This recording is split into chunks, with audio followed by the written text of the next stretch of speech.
கிறிஸ்துவுக்குள்ள தேவ ஜனங்களே, இயேசு கிறிஸ்துவின் நாமத்தால உங்களை வாழ்த்துகிறோம், வரவேற்கிறோம். இந்த நல்ல நேரத்தில் ಕ್ರಿಸ್ತನಲ್ಲಿ ಪ್ರಿಯ ದೇವಜನರೇ, ಒಳ್ಳೆ ಸಮಯದಲ್ಲಿ ನಿಮ್ಮೆಲ್ಲರನ್ನ ನಾನು ಸ್ವಾಗತಿಸ್ತೇನೆ.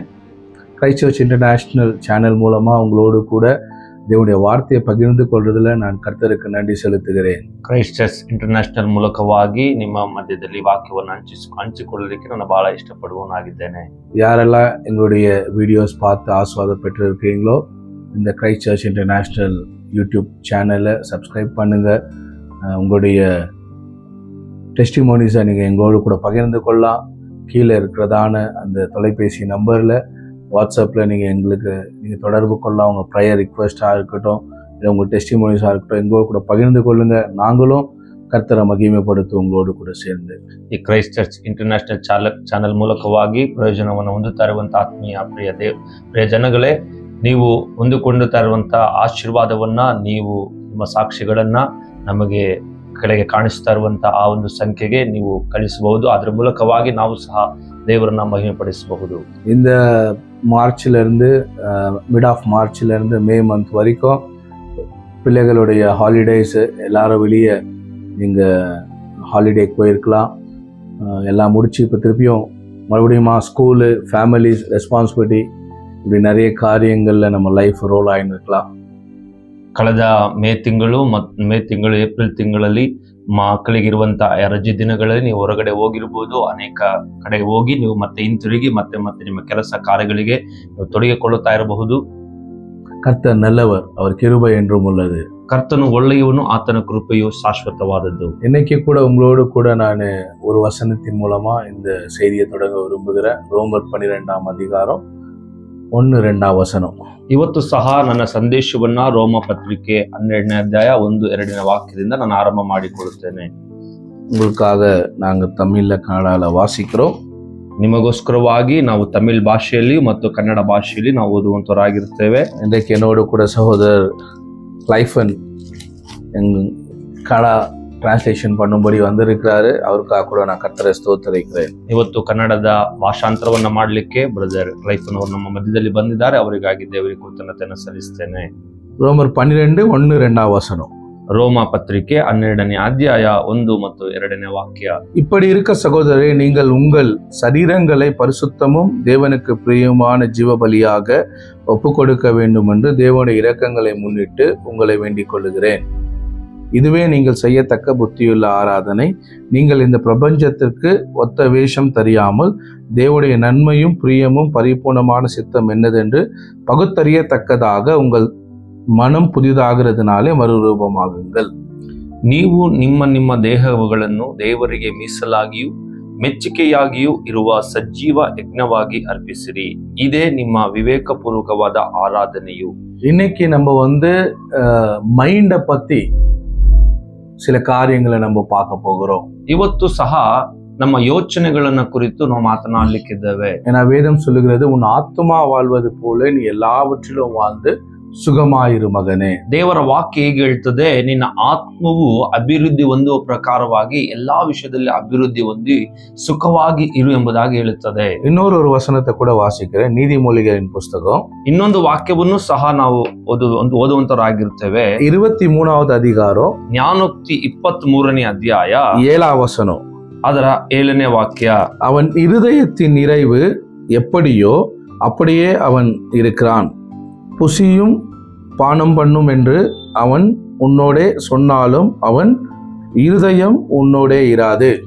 ಅವನು ತನ್ನ ಒಳಗಿನ ಯೋಚನೆಯಂತೆ ಇದ್ದಾನೆ, ಉಣ್ಣು ಕುಡಿ ಎಂದು ಹೇಳಿದರೂ ನಿನ್ನಲ್ಲಿ ಅವನಿಗೆ ಪ್ರೀತಿ ಇಲ್ಲ. அப்ப இங்க வேதம் சொல்லுது, அவன் இருதயம் எப்படியோ அப்படியே அவன் இருக்கிறான். ಇಲ್ಲಿ ದೇವರ ವಾಕ್ಯ ಹೇಳ್ತದೆ, ಅವನ ಹೃದಯವು ಯಾವ ಪರಿಸ್ಥಿತಿಯಲ್ಲಿ ಇರುತ್ತದೋ ಅದೇ ರೀತಿಯಲ್ಲಿ ಅವನಿರುತ್ತಾನೆ. உங்க மனம் எப்படி இருக்கோ அப்படிதான் உங்க வாழ்க்கை அமைகிறதா இருக்கிறது. ನಿಮ್ಮ ಯೋಚನೆ ಯಾವ ರೀತಿಯಲ್ಲಿ ಇದೆಯೋ ಅದೇ ರೀತಿಯಲ್ಲಿ ನಿಮ್ಮ ಜೀವಿತವು ಸಹ ರೂಪಿಸಲ್ಪಡುವಂತದಾಗಿರುತ್ತದೆ. அதனாலதான் இங்க அப்போஸ்தலனாகிய பவுல் சொல்றாரு, நீங்க பிரபஞ்சத்துக்கு ஒத்த வேஷம் தெரியாமல் தேவனுடைய நன்மையும் பிரியமும் பரிபூர்ணமான சித்தம் என்னதென்று நீங்க அறிந்து கொள்ளுங்க. ಅದಕ್ಕಾಗಿ ಅಪೊಸ್ತಲರಾದ ಪೌಲನು ಹೇಳ್ತಾನೆ, ಇಹಲೋಕದ ನಡವಳಿಕೆಯನ್ನು ಅನುಸರಿಸದೆ ನೂತನ ಮನಸ್ಸನ್ನು ಹೊಂದಿಕೊಂಡು ಪರಲೋಕ ಭಾವದವರಾಗಿರಿ. ಈಗಾದರೆ ದೇವರ ಚಿತ್ತಾನುಸಾರವಾದದ್ದು, ಅಂದರೆ ಉತ್ತಮವಾದದ್ದು, ಮೆಚ್ಚುಗೆಯಾದದ್ದು, ದೋಷವಿಲ್ಲದ್ದು ಯಾವುದೆಂದು ವಿವೇಚಿಸಿ ತಿಳ್ಕೊಳ್ಳುವಿರಿ ಎಂಬುದಾಗಿ ಹೇಳ್ತಾ ಇದ್ದಾನೆ. அப்ப தேவனுடைய பரிபூரணத்தை, தேவனுடைய சித்தத்தை, தேவனுடைய நன்மையை, தேவனுடைய பிரியத்தை நீங்க தெரிந்து கொள்ளணும்னா உங்க மனம் புதிதாக வேண்டும் என்று வேதம் சொல்லுகிறது. ದೇವರ ಒಳ್ಳೆಯತನಗಳು, ಒಳ್ಳೆಯ ಕಾರ್ಯಗಳು, ಆತನ ಎಲ್ಲ ಆಲೋಚನೆಗಳು ನೀವು ತಿಳಿದುಕೊಳ್ಳಬೇಕಂದ್ರೆ ನಿಮ್ಮ ಮನಸ್ಸು ನೂತನವಾಗಬೇಕೆಂಬುದಾಗಿ ಪೌಲನು ಹೇಳುತ್ತಾ ಇದ್ದಾನೆ. முதலாவது உங்க மனம் புதிதாகிறதுனால நீங்க மறுரூபமாகுங்கள். ಮೊದಲನೇದಾಗಿ ಹೇಳ್ತಾನೆ, ನಿಮ್ಮ ಮನಸ್ಸು ನೂತನವಾಗುವುದರಿಂದ ನಿಮ್ಮ ನಡವಳಿಕೆಗಳು ಬದಲಾವಣೆ ಆಗುತ್ತದೆ. உங்க ஆவி புதிதாக்கப்பட்டு இருக்கிறது. ನಿಮ್ಮ ಆತ್ಮವು ಹೊಸದಾಗಿ ಮಾಡಲ್ಪಟ್ಟಿದೆ. எப்போ ஆண்டவராகிய இயேசு கிறிஸ்து உங்க சொந்த ரட்சகரா ஏற்றுக்கொண்டீங்களோ அப்பயே நீங்க புது சிருஷ்டியா இருக்கிறீங்க. ಯಾವಾಗ ನೀವು ಯೇಸು ಕ್ರಿಸ್ತನನ್ನ ಸ್ವಂತ ರಕ್ಷಕನಾಗಿ ಅಂಗೀಕರಿಸಿಕೊಂಡರೋ ಆಗಲೇ ನಿಮ್ಮ ಆತ್ಮ ಹೊಸದಾಗಿ ಹುಟ್ಟಿದೆ. ஆனா இன்னும் நம்ம மனசு நம்ம மைண்ட் இன்னும் ரினியூ ஆகாம இருக்கிறது. ಆದರೆ ನಮ್ಮ ಮನಸ್ಸು, ನಮ್ಮ ಯೋಚನೆಗಳು ಇನ್ನು ಹೊಸದಾಗಿ ಮಾರಲ್ಪಟ್ಟಿಲ್ಲ.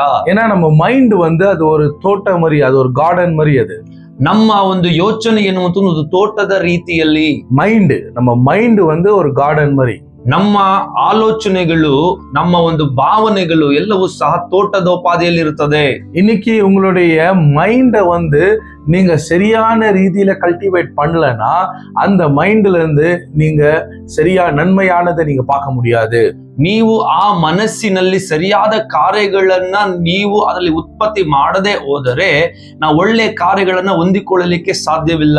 உன் இருதயம் எப்படியோ அப்படியே நீ இருக்கிறாய் என்று வேதம் சொல்லுகிறது. ನಿನ್ನ ಮನಸ್ಸು ಯಾವ ಪರಿಸ್ಥಿತಿಯಲ್ಲಿ ಇದೆಯೋ ಅದೇ ಪರಿಸ್ಥಿತಿಯಲ್ಲಿ ನೀನು ಇರುತ್ತೆ ಎಂಬುದಾಗಿ ದೇವರ ವಾಕ್ಯ. இருதயத்தின் நிறைவு வாய் பேசும் என்று வேதம் சொல்லுகிறது. ಮನಸ್ಸಿನ ಒಳಗಡೆ ಇರುವಂತದ್ದು ಬಾಯಿ ತುಟಿಗಳು ಮಾತನಾಡುತ್ತದೆ ಎಂಬುದಾಗಿ ವಾಕ್ಯ ಹೇಳುತ್ತದೆ. அப்ப இன்னைக்கு நம்ம நம்முடைய ஆத்துமால விலையேற பெற்றது 3 காரியத்தை நம்ம ஆத்துமால, நம்ம சோல்ல பாக்குறோம். ஒண்ணு என்ன? நம்முடைய வில்லு, நம்முடைய இமோஷனு, நம்மளுடைய மைண்டு, நம்மளுடைய ಇಂಟೆಲೆಕ್ಚುಯಲ್, நம்முடைய ಫೀಲಿಂಗ್ಸ್, இந்த காரியம்லாம் ನಮ್ಮ ಮೈಂಡ್ல இருந்து வெளியே வருது. ನಮ್ಮ ಮನಸ್ಸಿನ ಮೂಲಕವಾಗಿ ನಮ್ಮ ನಿರ್ಧಾರಗಳು ಮಾತ್ರವಲ್ಲದೆ ನಮ್ಮ ಭಾವನೆಗಳು, ನಮ್ಮ ಉದ್ವೇಗಗಳು ಇದೆಲ್ಲವೂ ಸಹ ನಮ್ಮ ಮನಸ್ಸಿನ ಒಳಗಡೆಯಿಂದ ಅದು ಆರಂಭವಾಗುವಂತದ್ದಾಗಿರುತ್ತದೆ. அப்போ நம்முடைய will சொல்லும்போது ಮೊದಲನೇದಾಗಿ ನಮ್ಮ ಚಿತ್ತ ಎಂಬುದಾಗಿ ಹೇಳುವಾಗ you have a choices. ನಿಮಗೆ ಆಯ್ಕೆಗಳುಂಟು. எது சரி எது தப்புன்னு சூஸ் பண்ணக்கூடியதான அந்த ஒரு ಗಿಫ್ಟ್ ಆಂಡವರು ಮನುಷ್ಯನಿಗೆ கொடுத்திருக்கிறார். ಯಾವುದು ಒಳ್ಳೆಯದು ಯಾವುದು ಕೆಟ್ಟದ್ದು ಅದನ್ನ ಆಯ್ಕೆ ಮಾಡುವಂತ ಒಂದು ಆಶೀರ್ವಾದವನ್ನ ದೇವರು ಮನುಷ್ಯನಿಗೆ ಕೊಟ್ಟಿದ್ದಾನೆ. நீங்க உங்களுடைய எண்ணங்களுக்கு சிறைப்பட்டவங்க அல்ல. you are not bound to your thoughts. ನೀವು ಅದಕ್ಕೆ ಸೆರೆ ಹಿಡಿಯಲ್ಪಟ್ಟವರಲ್ಲ. என்னால புதுசா யோசிக்க முடியலையே, நான் பிரிசன்குள்ள போயிட்டாக்கா எப்படி ஒருத்தனை ஜெயில புடிச்சு போடும் போது அவன் ஜெயிலுக்குள்ள இருக்கும் போது அவன் என்ன அவனால அவனுடைய சுயமா எதையும் செய்ய முடியாது. Because he is inside the prison. ಒಬ್ಬ ಮನುಷ್ಯನು ಸೆರೆಮನೆಗೆ ಒಳಗೆ ಹೋದ ಆದ್ಮೇಲೆ ಅವನು ಯಾವ ನಿರ್ಧಾರವನ್ನ ತಾನಾಗಿ ತೆಗೆದುಕೊಂಡು ಮಾಡಲಿಕ್ಕೆ ಸಾಧ್ಯವಿಲ್ಲವೋ ಆ ರೀತಿಯಲ್ಲಿ ಅಲ್ಲ. நம்மளுடைய தாட்ஸ்ங்க நம்மள பவுண்ட் பண்ண முடியாது. ನಮ್ಮ ಯೋಚನೆಗಳು ನಮ್ಮನ್ನ ಸೆರೆ ಹಿಡಿಯಲಿಕ್ಕೆ ಸಾಧ್ಯವಿಲ್ಲ. unless we give ourselves. ನಾವು ಅದಕ್ಕೆ ನಮ್ಮನ್ನು ಒಪ್ಪಿಸಿಕೊಡುವ ತನಕ. அதனாலதான் பவுல் சொல்றாரு மனம் புதிதாகிறதுனால. ಅದಕ್ಕಾಗಿ ಪೌಲನು ಹೇಳ್ತಾನೆ ನಿಮ್ಮ ಮನಸ್ಸು ನೂತನವಾಗುವಾಗ. கொரிந்தியர் புஸ்தகத்தை சொல்லுது, கிறிஸ்துவின் மேன்மைக்கு தக்கதாக அவருக்கு மேலாக வருகிறதான எந்த எண்ணங்களையும் சிறைப்படுத்துங்கன்னு சொல்லி பவுல் சொல்றாரு. ಅದಕ್ಕಾಗಿ ಪೌಲನು ಕೊರಿಂಥ ಸಭೆಗೆ ಹೇಳುತ್ತಾನೆ, ಕ್ರಿಸ್ತನ ನಿಮಿತ್ತವಾಗಿ ಕ್ರಿಸ್ತನಗಿಂತ ಮೇಲಾಗಿ ಬರುವ ಎಲ್ಲ ಯೋಚನೆಗಳನ್ನ ಸೆರೆ ಹಿಡಿದುಕೊಳ್ಳಿರಿ ಎಂಬುದಾಗಿ ಹೇಳುತ್ತಾನೆ. கிறிஸ்துவை அறிகிற அறிவின் மேன்மைக்கு மேலாக எந்த எண்ணமா இருந்தாலும், எந்த மேட்டிமையா இருந்தாலும், எந்த தாட்டா இருந்தாலும் அது நம்மள சிறைப்படுத்தக்கூடாது. நம்ம தான் அதை சிறைப்படுத்தணும்னு சொல்லி பவுல் சொல்றாரு. ಕ್ರಿಸ್ತನನ್ನ ತಿಳಿದುಕೊಳ್ಳಲಿಕ್ಕೆ ಯಾವುದೆಲ್ಲ ನಮಗೆ ತಡೆಯಾಗಿದೆಯೋ, ಯಾವ ಆಲೋಚನೆಗಳೆಲ್ಲ ತಡೆಯಾಗಿದೆಯೋ ಅದೆಲ್ಲವನ್ನ ನಾವು ಸೆರೆ ಹಿಡಿದುಕೊಳ್ಳಬೇಕೆಂಬುದಾಗಿ ಪೌಲನು ಹೇಳುವಂತವನಾಗಿದ್ದಾನೆ. ಇನ್ನೊಂದು ವಚನத்தை நம்ம வாசிக்கிறோம். ಇನ್ನೊಂದು ವಾಕ್ಯವನ್ನು ಸಹ ನಾವು ಓದುತ್ತೇವೆ. ಮಾರ್ಕಿನ್ ಪುಸ್ತಕத்துல ಮಾರ್ಕನು ಬರೆದ ಸುವಾರ್ತೆಯಲ್ಲಿ 7th அதிகாரம் 7ನೇ ಅಧ್ಯಾಯ 21, 22 ವಾಸಿನ 21 ಮತ್ತು 22ನೇ ವಾಕ್ಯವನ್ನು ಓದಿಕೊಳ್ಳೋಣ. ಮನುಷ್ಯನೊಳಗಿಂದ ಹೊರಡುವಂಥದ್ದೇ ಮನುಷ್ಯನನ್ನು ಓಲೆ ಮಾಡುವುದು. ಒಳಗಿನಿಂದ ಅಂದರೆ ಮನುಷ್ಯರ ಮನಸ್ಸಿನೊಳಗಿಂದ ಸೂಳೆಗಾರಿಕೆ, ಕಳ್ಳತನ, ಕೊಲೆ, ಆಧಾರ, ದ್ರವ್ಯಾಶೆ, ಕೆಡುಕುತನ, ಮೋಸ, ಬಂಡುತನ, ಹೊಟ್ಟೆ ಕಿಚ್ಚು, ಬೈಗಲು, ಸೊಕ್ಕು, ಬುದ್ಧಿಗೇಡುತನ ಇದೇ ಮೊದಲಾದವುಗಳ ಕೆಟ್ಟ ஆலோசனைಗಳು ಹೊರಡುತ್ತವೆ. மனுஷனுக்குள்ளே இருந்து புறப்படுகிறதே மனுஷனை தீட்டுப்படுத்தும். எப்படி எனில் மனுஷனுடைய இருதயத்திலிருந்து பொல்லாத சிந்தனைகளும், விபச்சாரமும், வேசித்தனமும், கொலைபாதகங்களும், களவுகளும், பொருளாசைகளும், துஷ்டத்தனங்களும், கபடும், காமவிகாரமும், வன்கண்ணும், தூஷணமும், பொருளாசையும், மதிக்கேடும் புறப்பட்டு வரும். இங்க ஏசாமி சொல்றாரு, ஒரு மனுஷனுக்குள்ள எந்த எண்ணம் வேணாலும் வரலாம். அது பொல்லாத எண்ணமா இருக்கலாம், அது நன்மையான எண்ணங்களும் இருக்கலாம், எந்த எண்ணம் வேணாலும் வரலாம். But you are not bound to that. ಇಲ್ಲಿ ಯೇಸು ಸ್ವಾಮಿ ಹೇಳುತ್ತಾ ಇರುವಂತ ವಿಷಯ, ಮನುಷ್ಯನ ಒಳಗಡೆ ಕೆಟ್ಟ ಆಲೋಚನೆಗಳು ಬರಬಹುದು, ಒಳ್ಳೆಯ ಆಲೋಚನೆಗಳು ಸಹ ಬರಬಹುದು. ಆದರೆ ಆ ಮನುಷ್ಯನು ಆ ಆಲೋಚನೆಗೆ ಸೆರೆ ಹಿಡಿಯಲ್ಪಟ್ಟವನಲ್ಲ. நீங்க உங்க எண்ணத்தை நீங்க சிறைப்படுத்த கத்துக்கொள்ளனாக்கா, ನೀವು ನಿಮ್ಮ ಮನಸ್ಸಿನ ಆಲೋಚನೆಗಳನ್ನ ಸೆರೆ ಹಿಡಿಯಲಿಕ್ಕೆ ಕಲಿತುಕೊಳ್ಳದೆ ಹೋದರೆ உங்க இருதயம் தேவையில்லாததை ஃபில் பண்ணக்கூடியதா இருக்கிறது. ನಿಮ್ಮ ಹೃದಯವು ಬೇಡದೇ ಇರುವಂತ ವಿಷಯಗಳನ್ನು ಆಲೋಚನೆ ಮಾಡುವಂತದ್ದಾಗಿರುತ್ತದೆ. ஏன்னா வேதம் சொல்லுகிறது, ಯಾಕೆಂದ್ರೆ ದೇವರ ವಾಕ್ಯ ಹೀಗೆ ಹೇಳುತ್ತದೆ, எல்லா காவலோடும் உன் இருதயத்தை காத்துக்கொள். ಎಲ್ಲಾ ವಿಷಯಗಳಿಂದಲೂ ನಿನ್ನ ಹೃದಯವನ್ನ ಬಹು ಜಾಗರೂಕತೆಯಿಂದ ಕಾದುಕೊ ಎಂಬುದಾಗಿ ದೇವರ ವಾಕ್ಯ. ಜೀವ ಊற்று புறப்படும். ಯಾಕೆಂದ್ರೆ ಅದರ ಒಳಗಡೆಯಿಂದ ಜೀವಕರವಾದ ಬುಗ್ಗೆಗಳು ಹೊರಡುತ್ತವೆ ಎಂಬುದಾಗಿ. சோ உங்களுடைய தோட்டமாகி அந்த சிந்தையானது ஆண்டவர் உங்க கையில அதை பண்படுத்தவும் காக்கவும் அதை உங்களுக்கு அந்த அதிகாரத்தை கொடுத்திருக்கிறாரு. ಆ ತೋಟವಾಗಿರುವಂತ ಆಲೋಚನೆಯನ್ನ ಒಳ್ಳೆ ರೀತಿಯಲ್ಲಿ ನೀವು ಬೆಳವಣಿಗೆ ಮಾಡಬೇಕೆಂಬುದಾಗಿ ದೇವರು ನಿಮ್ಮ ಕೈಯಲ್ಲಿ ಆ ಯೋಚನೆಗಳನ್ನು ಒಪ್ಪಿಸಿಕೊಟ್ಟಿದ್ದಾನೆ. ஆதாமையும் ஏவாளையும் ஆண்டவர் ஏதேன் தோட்டத்துல சிருஷ்டித்து அவங்களை பார்த்து சொன்னாரு, இந்த தோட்டத்தை காக்கவும் பண்படுத்தவும் நீங்க கடவீர்கள் என்று. ದೇವರು ಆದಾಮನು ಮತ್ತು ಅವಳನ್ನ ಸೃಷ್ಟಿ ಮಾಡಿ ಈ ತೋಟವನ್ನ ಕಾಯುವುದಕ್ಕೂ ಅದನ್ನ ಸಂರಕ್ಷಿಸುವುದಕ್ಕೂ ನಿಮ್ಮನ್ನು ಇಟ್ಟಿದ್ದೇನೆ ಎಂಬುದಾಗಿ ದೇವರು ಹೇಳಿದನು. அவங்களுக்கு ஆண்டவர் எல்லா நரிஷ்மெண்ட்டையும் அந்த ஏதேன் தோட்டத்துல வச்சிருந்தாரு. ಅವರಿಗೆ ಬೇಕಾದಂತ ಉತ್ತಮವಾದ ಎಲ್ಲ ಕಾರ್ಯಗಳನ್ನ ದೇವರು ಆ ಏದೇನ್ ತೋಟದಲ್ಲಿ ಇಟ್ಟಿದನು. ஆனா பிசாசு என்ன பண்ணா, ஏவாளை வஞ்சிக்கும்படி சர்ப்பத்தின் மூலமா ஏவாளை வஞ்சித்தான். ಆದ್ರೆ ಸೈತಾನನು ಸರ್ಪದ ಮೂಲಕವಾಗಿ ಅವಳನ್ನು ಬಂದು ವಂಚಿಸಿದನು. ஆண்டவர் சொன்னாரா, ದೇವರು ಹೇಳಿದನ, நீங்க இதை சாப்பிட்டீங்கன்னா செத்துருவீங்கன்னு, ನೀವು ಇದನ್ನ ತಿಂದ್ರೆ ಸತ್ತೋಗ್ತೀರಾ ಎಂಬುದಾಗಿ ಹೇಳಿ.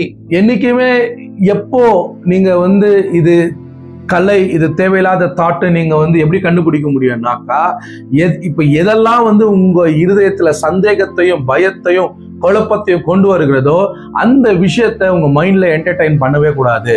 ನಿಮ್ಮ ಮನಸ್ಸಿನ ಒಳಗಡೆ ಇರುವಂತ ಆ ಕಳೆಗಳು ಯಾವುದು, ಇದನ್ನು ಕಳೆದನ್ನ ಕಿತ್ತಾಕ್ಬೇಕೆಂಬುದಾಗಿ ಯಾವಾಗ ನಿಮಗೆ ಗೊತ್ತಾಗ್ತದೆ ಅಂದ್ರೆ, ಯಾವ ಒಂದು ವಿಷಯ ನಿಮ್ಮ ಒಳಗಡೆ ಸಮಾಧಾನವನ್ನ ಗಲಿಬಿಲಿಗಳನ್ನ ಕೊಂಡು ಬರ್ತದೋ ಆ ವಿಷಯಗಳನ್ನ ನಿಮ್ಮ ಹೃದಯದಿಂದ ತೆಗೆದುಹಾಕಬೇಕು. பிசாசு இயேசுவை பார்த்து சொன்னா, நீ தேவனுடைய குமாரனே ஆனால் இந்த கல்லை அப்பமா ஆக்கும் என்று சொல்லி. ಸೈತಾನನು ಯೇಸು ಸ್ವಾಮಿ ಬಳಿಗೆ ಹೇಳಿದನು, ನೀನು ದೇವರ ಮಗನಾಗಿದ್ದರೆ ಈ ಕಲ್ಲನ್ನ ರೊಟ್ಟಿಯಾಗಿ ಮಾಡು ಎಂಬುದಾಗಿ. ஆனா அதுக்கு முன்னாடி அதிகாரத்துல நம்ம பாக்குறோம், இயேசு கிறிஸ்து யோவான் ஸ்நானகன் மூலமா ஜலத்தினால ஞானஸ்தானம் எடுக்கிறாரு, வானம் திறக்கப்படுது.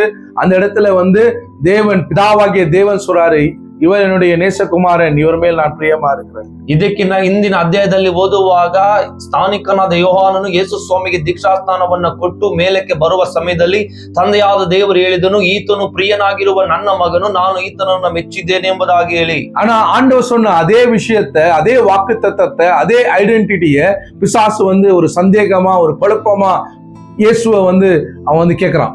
ಯಾವ ವಿಷಯವನ್ನ, ಯಾವ ಒಂದು ಗುರುತನ್ನ ತಂದೆಯಾದ ದೇವರು ಯೇಸು ಸ್ವಾಮಿಗೆ ಕೊಟ್ಟಿದ್ದನೋ ಅದನ್ನ ಇಟ್ಟೆ ಯೇಸುವನ್ನ ಸಂಶಯ ಪಡುವ ರೀತಿಯಲ್ಲಿ, ಗಲಿಬಿಲಿ ಪಡಿಸುವ ರೀತಿಯಲ್ಲಿ ಆತನು ಪ್ರಶ್ನೆಯನ್ನ ಕೇಳುತ್ತಾ ಇದ್ದ. ஆனா இயேசு போய் பிசாசுக்கு அதை நிரூபிக்கிறதுக்கு அவர் கல்ல அப்பமாக்கல.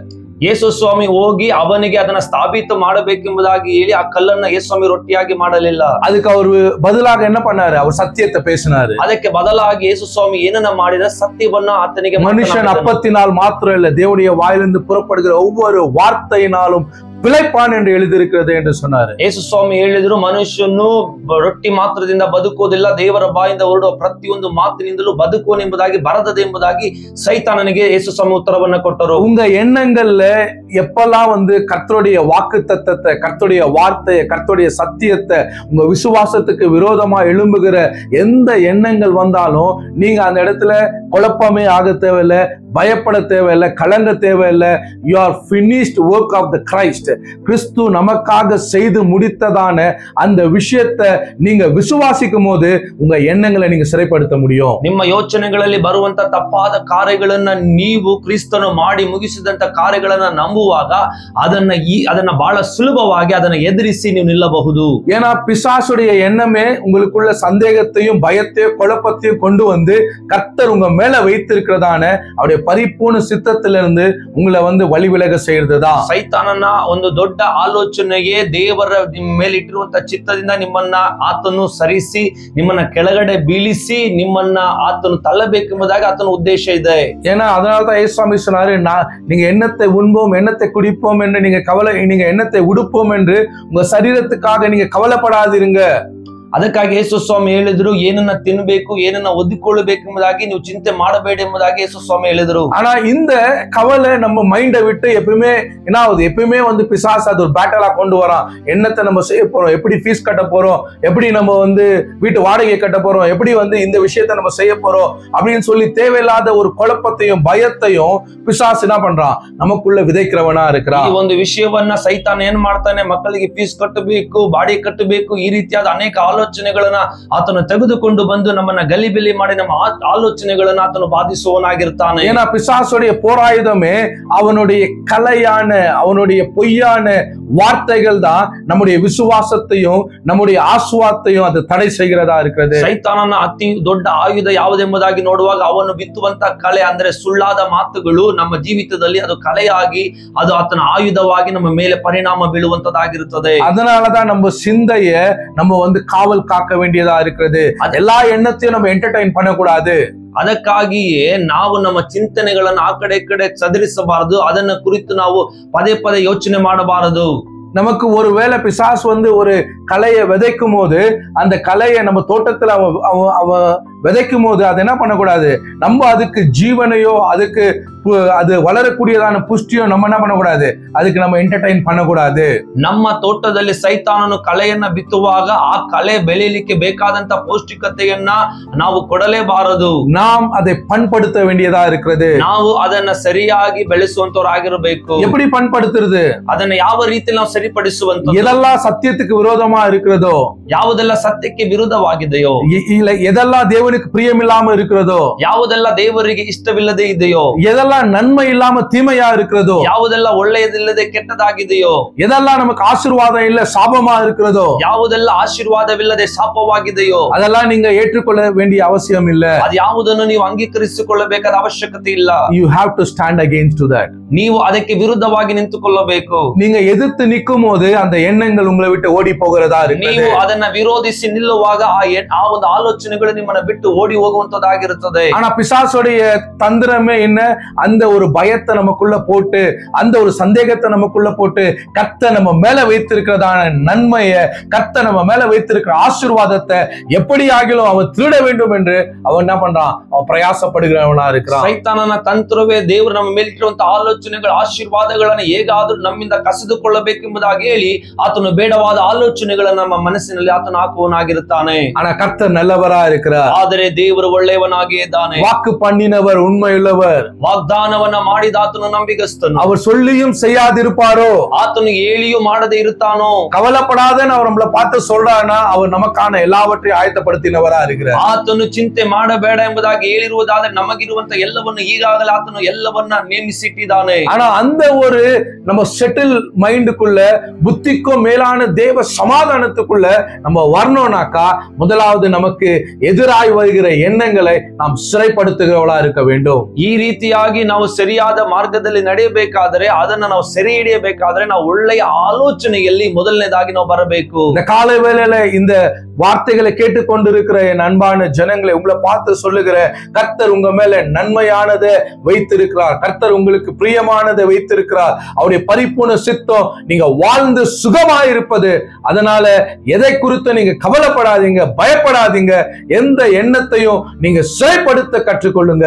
ದೇವರ ವಾಕ್ಯವನ್ನ ಕೇಳುತ್ತಿರುವಂತ ಪ್ರಿಯ ದೇವ ಜನಗಳೇ, ನೀವು ಯಾವ ಆಲೋಚನೆಗೆ ಸೆರೆ ಹೋಗಬೇಡ್ರಿ, ಆಲೋಚನೆಗಳನ್ನ ಜಯಿಸುವವರಾಗಿರಿ ಎಂಬುದಾಗಿ ನಾನು ನಿಮ್ಮನ್ನ ಕೇಳಿಕೊಳ್ತೇನೆ. எப்பெல்லாம் பிசாசு நீ சுகமாவலன்னு சொல்றானோ அப்பெல்லாம் அவருடைய வார்த்தையை எடுத்துக்கொண்டு சொல்லுங்க, நான் அவருடைய தழும்புகளாலே சுகமானேன். பிசாசே, நீ கொடுக்கிறதான இந்த எண்ணத்தை நான் என்டர்டைன் பண்ண மாட்டேன். கர்த்தருடைய வார்த்தையை நான் விசுவாசிக்கிறேன். என் வாழ்க்கையில பரிபூர்ண சுகத்தை நான் விசுவாசிக்கிறேன். நீங்க சொல்லும் போது நான் சொல்றேன், ஒருவேளை உங்களுடைய சரீரத்துல உடனே மாற்றத்தை நீங்க பார்க்கலனாலும் இந்த வார்த்தை உங்களுக்குள்ள அற்புதத்தை பார்க்கும்படியாக இந்த வார்த்தை கிரியை செய்கிறதா இருக்கு. ಒಂದು ವೇಳೆ ಸೈತಾನನು ನಿನಗೆ ಆರೋಗ್ಯ ಸಿಕ್ಕುವುದಿಲ್ಲ, ನೀನು ಸೌಖ್ಯವಾಗುವುದಿಲ್ಲ ಎಂಬುದಾಗಿ ಹೇಳುವುದಾದರೆ ನೀವು ಸತ್ಯವನ್ನ ತೆಗೆದು ಹೇಳ್ರಿ, ಆತನ ಬಾಸುಂಡೆಗಳಿಂದ ನನಗೆ ಸುಖವಾಗಿದೆ, ಗುಣವಾಗಿದೆ. ಒಂದು ವೇಳೆ ಆ ಸೌಖ್ಯತೆ ನೀವು ತಕ್ಷಣ ಹೊಂದಿಕೊಳ್ಳದೇ ಇರಬಹುದು, ಆದರೆ ಆತನು ಖಂಡಿತವಾಗಿ ಆತನ ವಾಕ್ಯಗಳು ನಿಮ್ಮನ್ನು ಗುಣಪಡಿಸುವಂತದ್ದಾಗಿರುತ್ತದೆ. ಇದು ஒரு உண்மையான சாட்சி.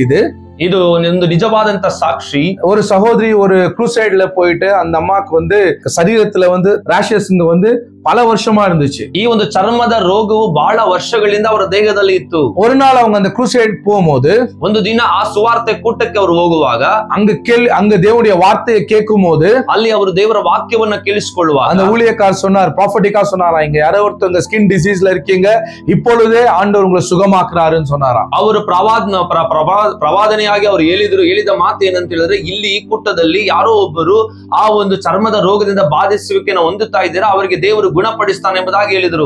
அந்த சகோதரி அந்த வார்த்தையை கேட்டு விசுவாசித்து அதை பெற்றுக்கொண்டாங்க. ಆ ಸಹೋದರಿ ಆ ವಾಕ್ಯವನ್ನ ನಂಬಿ ಅದನ್ನ ಆ ಸೌಖ್ಯತನ ಹೊಂದಿಕೊಂಡ್ರು. அவங்க வீட்டுக்கு போய் பார்க்கும்போது வித்தின் 3 நாள்ல அவங்களுடைய சரீரம் ஃபுல்லா அந்த ஸ்கின் டிசீஸ் ட்ரை ஆகி அது சுகமாயிடுச்சு.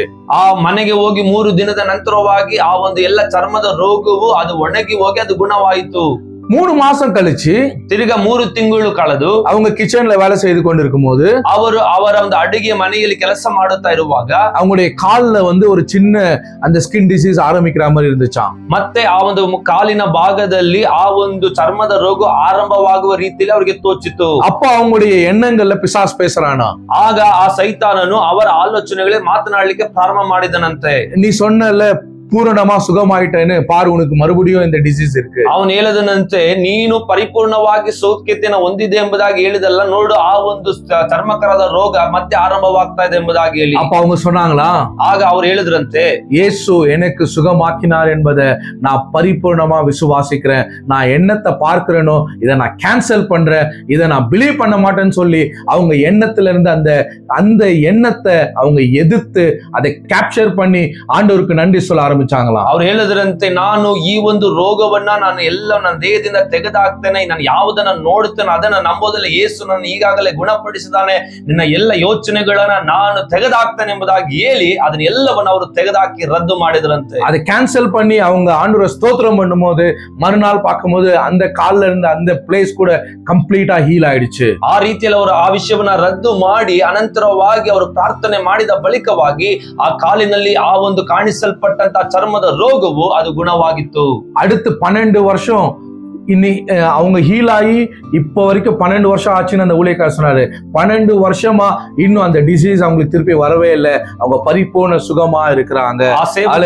ಆ ಸೇವಕರು ಹೇಳಿದರು, ಅವರು ಗುಣ ಹೊಂದಿ 12 ವರ್ಷವಾಯ್ತು. 12 ವರ್ಷವಾದ ಬಳಿಕ ಅವರ ದೇಹದಲ್ಲಿ ಆ ಚರ್ಮಕರವಾದ ರೋಗವು ಕಾಣಿಸಲೇ ಇಲ್ಲ ಎಂಬುದಾಗಿ. ஆனா இவங்க அந்த க்ரூசைட்ல குணமானது உண்மை. ಆ ಒಂದು ಸುವಾರ್ತೆ ಕೂಟದಲ್ಲಿ ಅವರು ಸ್ವಸ್ಥ ಹೊಂದಿದ್ದು ನಿಜ. ஆனா வீட்டுக்கு வந்த பிறகு சுகமானதையே பிசாசு என்ன பண்றான், சந்தேகமா அவங்களுக்குள்ள திருப்பியும் ஒரு விதையை விதைக்கிறான். ಆ ಗುಣವಾದಂತ ವಿಷಯವನ್ನೇ ಒಂದು ಚಿಕ್ಕ ಸಂಶಯವಾಗಿ ಅವ್ರ ಹೃದಯದಲ್ಲಿ ಅವತ್ತನ್ನು ಬಿತ್ತುವವನಾಗಿದ್ದಾನೆ. இன்னைக்கு உங்களுக்கு நீங்க பாக்குற விஷயம், நீங்க கேட்கிற விஷயம், நீங்க யார் கூட நீங்க சேர்றீங்களோ அங்க நடக்கிற விஷயம் உங்க விசுவாசத்தை குலைத்து போடாதபடிக்கு, கர்த்தருடைய வாக்கு தத்தத்தை உங்களை விட்டு திருடாதபடிக்கு நீங்க சத்தியத்தை ஆழமாய் தியானித்து அதுல நீங்க நிப்பீங்கன்னா இந்த சத்தியம் உங்க வாழ்க்கையில உங்க சிந்தையில உங்க இருதயத்துல அது வெற்றியுள்ள வாழ்க்கையை கொண்டு வருகிறதா சொல்லுகிறதா இருக்கிறது. ನಿಮ್ಮ ಪರಿಸ್ಥಿತಿಗಳಲ್ಲಿ ಕೆಲವೊಂದು ಬರುವಂತ ಕಾರ್ಯಗಳನ್ನ ಬರುವಾಗ ಕಾರ್ಯಗಳೆಲ್ಲ ಬದಲಾವಣೆಗಳಾಗುವಾಗ ನೀವು ಸತ್ಯವನ್ನು ಹಿಡಿದು ಸತ್ಯವನ್ನ ನಂಬುವಾಗ ನಿಮ್ಮ ಪರಿಸ್ಥಿತಿಗಳನ್ನ ದೇವರು ಬದಲಾವಣೆ ಮಾಡುವವನಾಗಿರ್ತಾನೆ. பிசாசுடைய வேலையே நம்முடைய மைண்ட் எப்பவுமே அன்ஸ்டேபிளா வச்சுக்கிறது தான். ಸೈತಾನನ ಒಂದು ದೊಡ್ಡ ಒಂದು ಉದ್ದೇಶವೇ ನಮ್ಮ ಆಲೋಚನೆಗಳನ್ನ ಆ ಕಡೆ ಈ ಕಡೆ ಆತನು ಗಲಿಬಿಲಿ ಮಾಡುವವನಾಗಿರ್ತಾನೆ. நெகட்டிவ் இன்ஃப்ளூயன்ஸ் கொடுக்கிறது தான். ಆತನು ನಮಗೆ ನಕಾರಾತ್ಮಕವಾದ ಆಲೋಚನೆಗಳನ್ನ ಕೊಡುವಾತನಾಗಿರ್ತಾನೆ. ஏன்னா திருடன் திருடவும் கொல்லவும் அழிக்கவும் என்று வேறொன்றுக்கும் வரான் என்று வேதம் சொல்லுகிறது. ಅದಕ್ಕಾಗಿ ದೇವರ ವಾಕ್ಯದ ಕಳ್ಳನ್ನು ಕದ್ದುಕೊಳ್ಳುವುದಕ್ಕೂ ಹಾಳು ಮಾಡುವುದಕ್ಕೆ ಹೊರತು ಮತ್ತಾವುದಕ್ಕೂ ಬರುವುದಿಲ್ಲ ಎಂಬುದಾಗಿ. ஆனா இயேசு கிறிஸ்து ஜீவன் உண்டாவதற்கும் அந்த ஜீவன் பரிபூர்ணப்படுமே வந்தார் என்று சொல்லி இருக்கிறார். ಆದರೆ ಯೇಸು ಕ್ರಿಸ್ತನು ಅವುಗಳಿಗೆ ಜೀವ ಉಂಟಾಗಬೇಕೆಂಬುದಾಗಿ ಆ ಜೀವ ಪರಿಪೂರ್ಣವಾಗಿ ಇರಬೇಕೆಂಬುದಕ್ಕೋಸ್ಕರವಾಗಿ ಬಂದನು. அதனால உங்களுடைய சித்தத்துல எப்பெல்லாம் ஆமா இதுதான் எனக்கு இது நடக்காது, எனக்கு இது முடியாது, எனக்கு மாறாதுன்னு பிசாசு போடுற தாட்டை நம்ம என்டர்டைன் பண்ண ஆரம்பிக்கிறோமோ அந்த நேரமே நீங்க சொல்லணும், இல்ல அவருடைய தழும்புகளாலே நான் குணமானேன், மெய்யாகவே அவருடைய தழும்புகளாலே நான் குணமானேன், என்னுடைய தரித்திரத்தை அவர் சுமந்தாரு, அவரால நான் ஐஸ்வர்யவான் ஆக்கப்பட்டிருக்கிறேன், என்னுடைய கடன்கள் எல்லாம் மாறி இருக்கிறது, அதற்காக நான் கர்த்தரை ஸ்தோத்தரிக்கிறேன்னு சொல்லி உங்களுடைய சிந்தையில வரதான எல்லா போராயுதங்களை நீங்க எதிர்த்து நிற்பீங்கன்னா வெற்றி உங்களுடையதா இருக்கிறது. ಸೈತಾನನು ನಿಮ್ಮ ಜೀವಿತದಲ್ಲಿ ತೆಗೆದುಕೊಂಡು ಬರುವಂತ ಆಲೋಚನೆಗಳು ನೀನು ಗುಣವಾಗುವುದಿಲ್ಲ, ನಿನ್ನ ಪರಿಸ್ಥಿತಿಗಳು ಬದಲಾವಣೆ ಆಗುವುದಿಲ್ಲ ಎಂಬುದಾಗಿ ಹೇಳುವಾಗ, ಇಲ್ಲ ಆತನು ನನಗೆ ಎಲ್ಲವನ್ನ ಆತನ ಬಾಸುಣ್ಯಗಳಿಂದ ಗುಣವಾಗಿದೆ, ನನ್ನ ಎಲ್ಲ ಸಾಲದ ಸಮಸ್ಯೆಗಳನ್ನ ದೇವರು ಗುಣಪಡಿಸಿದಾನೆ ಎಂಬುದಾಗಿ ಹೇಳಿ ಆತನಿಗೆ ವಿರುದ್ಧವಾಗಿ ಆತನ ಆಲೋಚನೆಗಳಿಗೆ ವಿರುದ್ಧವಾಗಿ ನಿಂತುಕೊಳ್ಳುವಾಗ ದೇವರು ನಿಮ್ಮ ಎಲ್ಲ ಪರಿಸ್ಥಿತಿಗಳನ್ನು ಬದಲಾವಣೆ ಮಾಡುವವನಾಗಿದ್ದಾನೆ.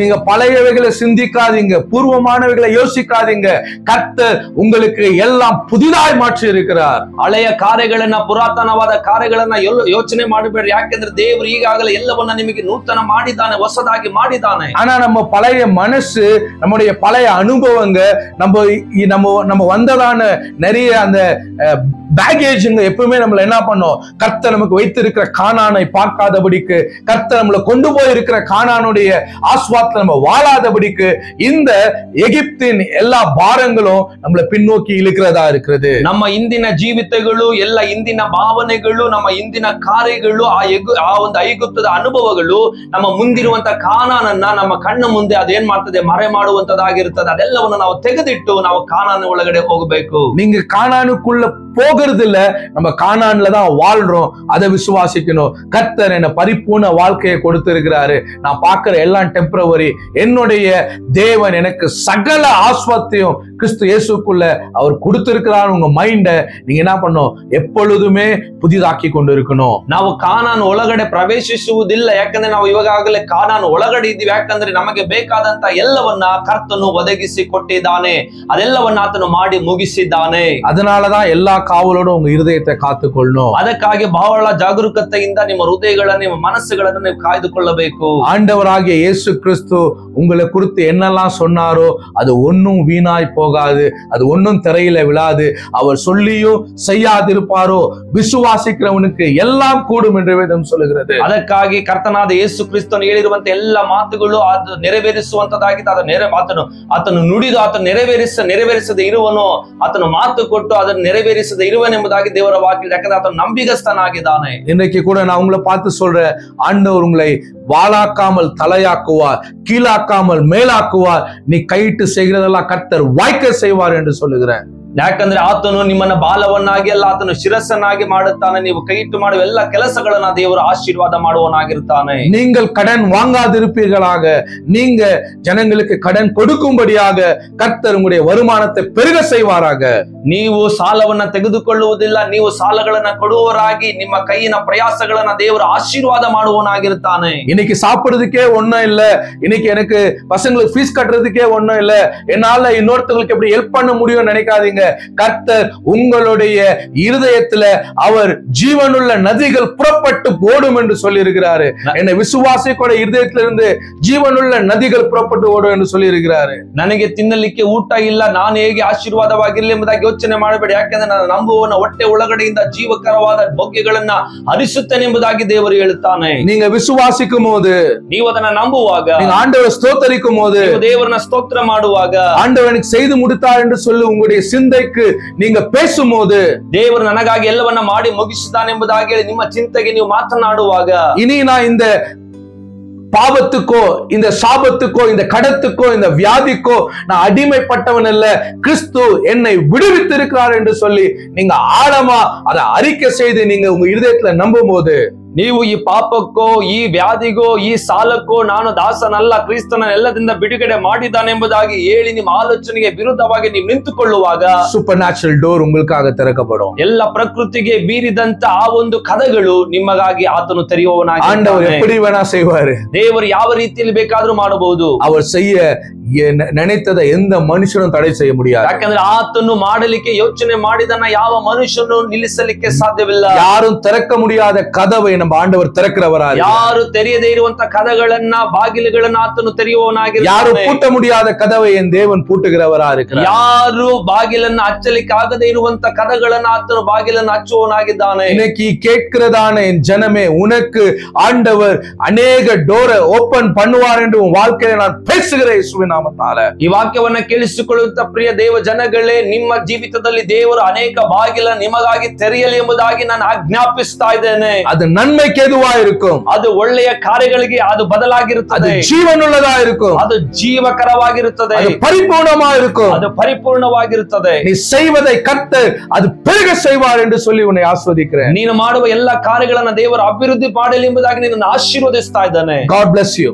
ದೇವರು ನಿಮ್ಮೆಲ್ಲರನ್ನ ಆಶೀರ್ವಾದ ಮಾಡಲಿ. உங்களுக்காக நாங்க ஜெபம் பண்ணுகிறோம். ಇವಾಗ ನಿಮಗೋಸ್ಕರ ನಾವು ಪ್ರಾರ್ಥನೆ ಮಾಡ್ಲಿಕ್ಕಿದ್ದೇವೆ. பிதாவே, ತಂದೆಯೇ, இந்த வார்த்தையை கேட்டுக்கொண்டு இருக்கும் போது, ಈ ವಾಕ್ಯವನ್ನ ಕೇಳಿಸಿಕೊಳ್ಳುತ್ತಾ ಇರುವಾಗಲೇ யாருக்கெல்லாம் அவங்களுடைய சிந்தையில பயம், ஆண்டவரே கவலை, ஆண்டவரே நடுக்கம், பிசாசு தேவையில்லாத கலைகளை விதைத்து இருக்கிறானோ, ಯಾರ ಚಿಂತೆಯಲ್ಲಿ ಅವರ ಜೀವಿತದಲ್ಲಿ ಭಯ, ಕಳವಳ, ಅನೇಕ ಅನಾರೋಗ್ಯದ ಕುರಿತು ಚಿಂತಿಸ್ತಾ ಇದ್ದಾರೋ, இப்பொழுதே ಈಗಲೇ உம்முடைய சமாதானத்தை பேசுகிறேன். ನಿಮ್ಮ ಸಮಾಧಾನವನ್ನ ನಾವು ಮಾತನಾಡ್ತಾ ಇದ್ದೇವೆ. உம்முடைய வார்த்தையை பேசுகிறேன். ನಿಮ್ಮ ವಾಕ್ಯವನ್ನ ಮಾತನಾಡ್ತೇವೆ. இந்த வார்த்தை அவர்களுக்குள்ள பரிபூரண விடுதலையும் ஜீவனையும் ஆசுவாத்தை உண்டு பண்ணுவதாக. ನಿಮ್ಮ ವಾಕ್ಯ ಪರಿಪೂರ್ಣವಾದ ಬಿಡುಗಡೆಯು ಜೀವವು ಅವರ ಜೀವಿತದಲ್ಲಿ ಉಂಟು ಮಾಡಲಿ. சத்தியத்தை அறிவீர்கள், சத்தியம் உங்களை விடுதலாக்கும் என்று சொன்னீங்களே. ಸತ್ಯವನ್ನ ಅರಿವಿರಿ, ಆ ಸತ್ಯವೇ ನಿಮ್ಮನ್ನ ಬಿಡುಗಡೆ ಮಾಡುತ್ತದೆ ಎಂಬುದಾಗಿ ಹೇಳಿದಿರಲ್ಲ. உம்முடைய பரிபூர்ண சித்தம் உம்முடைய வார்த்தையா இருக்கிறது ஆண்டவரே. ನಿಮ್ಮ ಪರಿಪೂರ್ಣ ಚಿತ್ತವು ನಿಮ್ಮ ವಾಕ್ಯವೇ ಆಗಿದೆ. இப்பொழுதே கேட்கிற ஒவ்வொருவருக்கும் உம்முடைய பரிபூர்ண சித்தமாகிய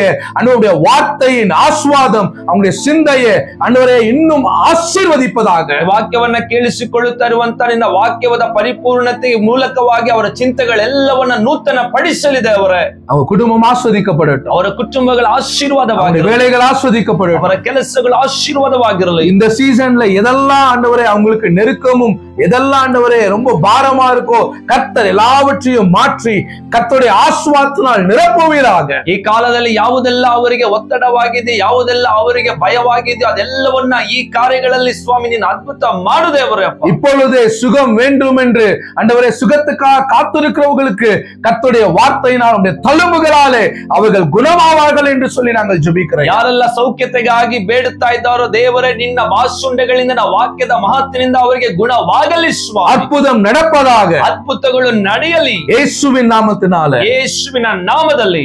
ஆமென். Amen. God bless you all. ದೇವರು ನಿಮ್ಮೆಲ್ಲರನ್ನ ಆಶೀರ್ವಾದ ಮಾಡಲಿ. ಆಮೆನ್.